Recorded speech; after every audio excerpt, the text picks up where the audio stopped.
Live, pretty awesome bringing this back. So live on YouTube, live on Instagram, working on getting on Facebook too. And if anyone knows how to go live on all platforms at the same time, I'm working with Ecamm. Drop me a comment or send me a message because that would be really efficient to go live on everything at the same time. Anyway, 3 questions have come in. Super excited to get back doing this. So first question came in this morning. How is the Toronto real estate market right now? Really good question. So right now we are in a balanced market and we're over 4 months of inventory for the first time in quite a long time, actually. Typically we've been hovering even through like the ebbs and flows anywhere between, I would say, about 1 month of inventory to 3 months of inventory. So now that we're in the 4 months, we're in more of a balanced territory. And if you're not really sure what a months of inventory is, basically it's the absorption rate. So if it's measured in months, so for example, if no properties came to market in the next or at all, then we would be out of properties in X number of months. So when the market is moving super quick in a seller's market, if we're around 1 month of inventory, then we'd be out of properties in a matter of weeks. Whereas when we're into the 4 or 5 months of inventory, then it's more like a few months, obviously. So that's where the months of inventory comes into play. Right now, the GTA as a whole, over 4 months of inventory across the board. And the way you find that number is sales to active listings. And you can also do sales to new listings, but I prefer to use the active listings because that's a little more relative to like all the properties that are on the market, obviously. Now, I do think it's super important to check out micro markets. So if you're looking for a condo and you're looking in the downtown core, for example, there are 7 months of inventory in Toronto CO1, which is one of the biggest clusters of condos in the entire city. So CO1 is from Dufferin to Yonge Street and from Bloor to the water. So that's your Toronto CO1. There's lots of condos there, and we're at 7 months of inventory. So basically 1 in 7 condos are selling, and there's a lot of options on the market if you're a buyer. So 7 months of inventory is very much buyer's territory. That actually brings us, the next question is, what do you recommend to buyers? Is it a good time to buy in Toronto? This is one of those questions where I feel like everyone says, well, realtors will always say it's always a good time to buy.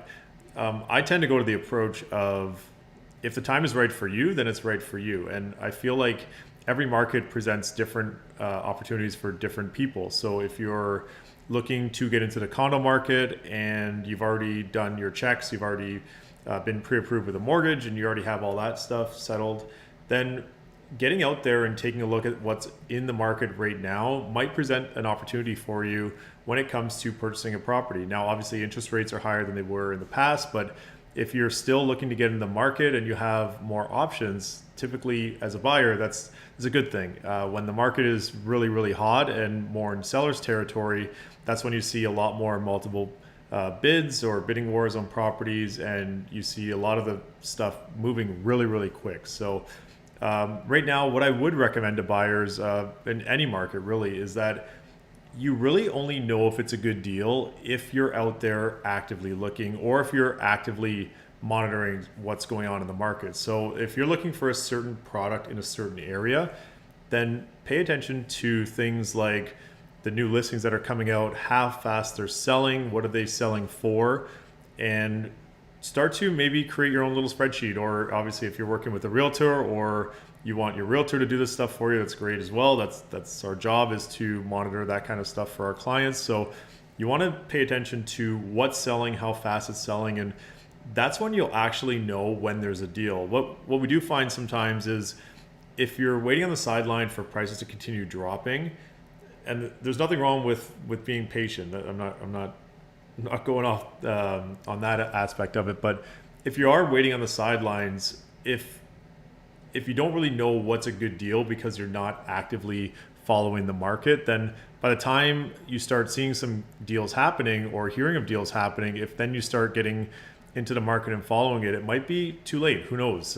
We don't know what's coming, and I'm not going to predict what's coming. I have no idea what's coming next in the market. I do actively work on the ground, so I feel like right now the market is changing week to week, to be honest. So it's really one of those things where if you are a buyer, get your pre-approval ready, sit down with a realtor who's going to have a strategy call with you and walk through a strategy and walk through a plan on how to navigate the market, and then start doing your homework on those properties in the areas that you want to purchase and see what they're selling for and see how fast they're selling as well. Next question. There's a lot of condos on the market. Yeah, again, on the condo questions, which is great. Keep those coming. There's a lot of condos on the market. Is it a good time to sell or wait? Yeah, great question. I always think really depends on your situation. So this answer would be, I mean, there's not a one size answer for anybody. I do think that if you're happy where you live and you're happy with your property, maybe it's not the best time to sell unless you have another plan for that purchase. So let's say you're selling right now, and if your property's dropped 10% from the peak or whatever that math is the property that you're looking to purchase on the next one, like your step up property, has that also dropped 10% but at a higher price point, so you kind of net ahead as you're stepping up? Or is it a rental property and you're looking at holding on for the future? Like, these are questions that you really want to look at it from not a right now perspective, but a big picture perspective. And real estate is big picture. Real estate's not a day trading business. It's a very tough business to day trade in because there are a lot of costs involved on both the buy side and the sell side. Land transfer taxes, cost to transact, realtors, lawyers, all that stuff, moving costs. So it's not a day trading business. You're really going to want to have your plan for if you are a seller in today's market. The other aspect of it, I would say, is you really need your property to look amazing on the market right now.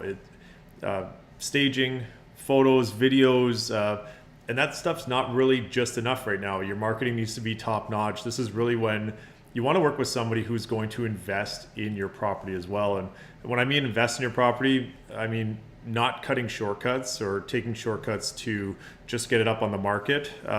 Believe it or not, we still see properties on the market with cell phone photos. And for me, I mean, there's so many great real estate photography companies. The one I've been using, they're awesome. They do everything: videos, drones. We have walkthroughs of the house or condo, talking about different features of different parts of the property, which I think is super important. You always want to present that to the buyers as best you can, get great staging in there, and really show the property at its best in order to make it stand out from other condos.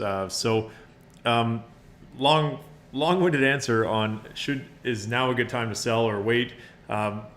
I would say, depending on if there are 7 months of inventory and you do have a product or you do have a property that fits in that category of the 7 months of inventory, that is buyer's territory. It might not be the best time to sell if you don't need to, unless you have your plan on what to do next. Otherwise, if you can hold on to it and look at it on a big picture scale, like you want to hold it for a longer period of time, then typically in Toronto, the longer you hold the property, the better. And real estate is not a day trading. It's not a stock. It's you're looking at an actual physical product, and it's a home. So hope that answered the question. Live Q&A, nice to get back at it. A lot of fun, and we'll get back on these weekly every Friday. I was doing Follow Me Friday. I think what I'm gonna do, I'm gonna flip it into here, a Q&A, and maybe we'll, if I can just maybe pull up some listings on the market and we can just talk about them or something. I'm gonna figure that out. Open to suggestions. Thank you for tuning in, and we'll see you next week.